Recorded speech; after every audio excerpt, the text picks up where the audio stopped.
ஒரு காலத்தில் இந்த மண் ஒரு பாதை, குழந்தைகள் ஓடிய பாதை, விவசாயிகள் நடந்த பாதை, சிரிப்புகள் கேட்ட பாதை. இன்னைக்கு அதே மண், ஆனால் வீடுகள் இல்லை, சத்தம் இல்லை. இந்த மண்ணுக்குள்ளே ஒளிஞ்சிருக்கிறது மரணம்.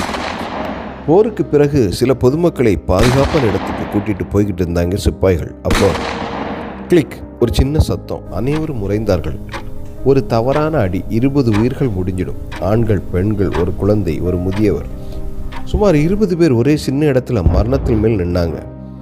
குண்டு நீக்கும் படை வந்தது. ரோபோட்கள் முன்னே போனது. மெட்டல் டிடெக்டர்கள் கத்தின.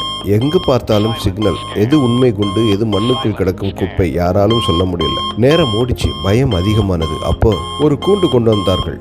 அதுக்குள்ள ஒரு சின்ன உயிர், ஒரு எலி. சாதாரண எலி இல்லை, இது ஆப்பிரிக்கன் ஜாயண்ட் போச் ரேட்டுக்கு மனிதனை விட பல மடங்கு அதிகமான மன உணர்வு. மனிதன் மண் வாசிக்கிறான், இந்த எலி மரணத்தை வாசிக்குது. குண்டுக்குள்ள இருக்கிற டிஎன்டி கெமிக்கல்ஸ் ஸ்மெல்லை இதோட மூளை தனியா அடையாளம் காணும். மேலும் இது ரொம்ப லேசான உடம்பு, அதனால குண்டு வெடிக்காது. இதுக்கு வேலை இல்லை, பயிற்சியில் மனம் கண்டா உணவு.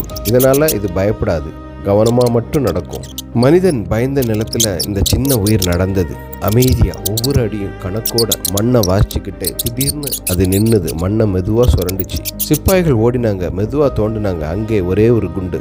இன்னொரு அடி இருந்தால் அந்த இடம் கல்லறையா மாறி இருக்கும். இந்த காட்சி கற்பனை மாதிரி தோன்றலாம், ஆனா உண்மையிலேயே ரோனின்னு ஒரு எலி இருக்கு. கம்போடியா நாட்டில் 100க்கும் மேற்பட்ட நிலை குண்டுகளை உண்மையிலே கண்டுபிடிச்சி ஒரு hero right Guinness world record 2025 அது இடம் பதிச்சிருச்சு. அவன் நடந்த நிலம் இன்னைக்கு விவசாய நிலம், குழந்தைகள் விளையாடுற நிலம். இந்த கதையில ஒரு சின்ன நிறுத்தம், அது ஒரு சின்ன சுரண்டல். 20 உயிர்கள் காப்பாத்திச்சு. யாரும் கத்தல, சிலர் அழுதாங்க, சிலர் சிப்பாய்கள் அந்த சின்ன உயிரை பார்த்து மெதுவா தலையை குனிஞ்சாங்க. சில ஹீரோக்கள் பெரிய துப்பாக்கி தூக்க மாட்டாங்க, பெரிய சத்தத்தோடு வர மாட்டாங்க. சில சமயம் இந்த உலகத்தை காப்பாத்துறது ஒரு சின்ன மூளை, ஒரு நுண்ணிய மன உணர்வு, ஒரு சின்ன உயிர். சில சமயம் இந்த போர்க்களத்தில் உண்மையான சிப்பாய் ஒரு எலி.